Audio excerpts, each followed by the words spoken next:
So it turns out you can be too young or too thin for the pages of what many consider to be the Bible of the fashion industry. Editors of Vogue magazine are pledging to stop using models who are under the age of 16 or who look like they have an eating disorder.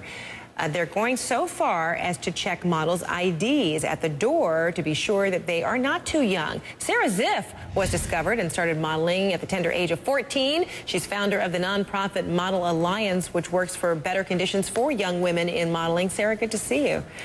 Good to see you. First off, what did you experience that prompted you to become an advocate for better treatment of fashion models?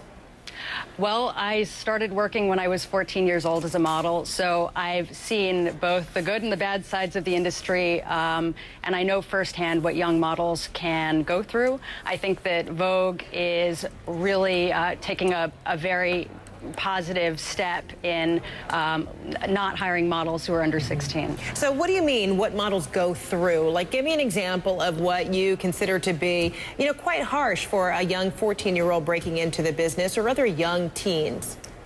Sure. Well, if you look at the other help guide younger girls. And then number 4 here, encourage healthy working conditions backstage, including healthy foods and respect for privacy, and encourage designers to consider consequences of unrealistically small sample sizes, which you talked about, of their clothing, and then to be ambassadors for the message of healthy body image. What do you think about those 6 points?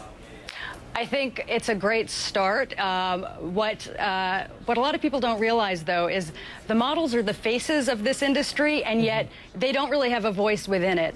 And so that's what I'm really working to address through the Model Alliance. I think that we deserve rights and protections like any other worker, and so we're trying to give models a voice and not just ban models who are too skinny or of a certain age. We're saying, hey, we deserve maximum working hours. We deserve the right to a lunch break. We deserve to get paid for our work.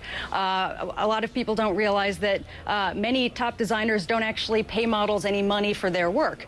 So there are a lot of issues that kind of go beyond the body image stuff that we're working to address, but I think that Vogue is really making a good start. All right, Sara Ziff, thanks so much for helping to paint the picture of what really can be a pretty vicious cycle, but perhaps now some change on the horizon. Thanks so much, Sara. Appreciate it. Thank you. All right, that's going to do it for me. I'm Frederica Whitfield. Thanks so much. Much more straight ahead. Let's go to the Situation Room and Wolf Blitzer.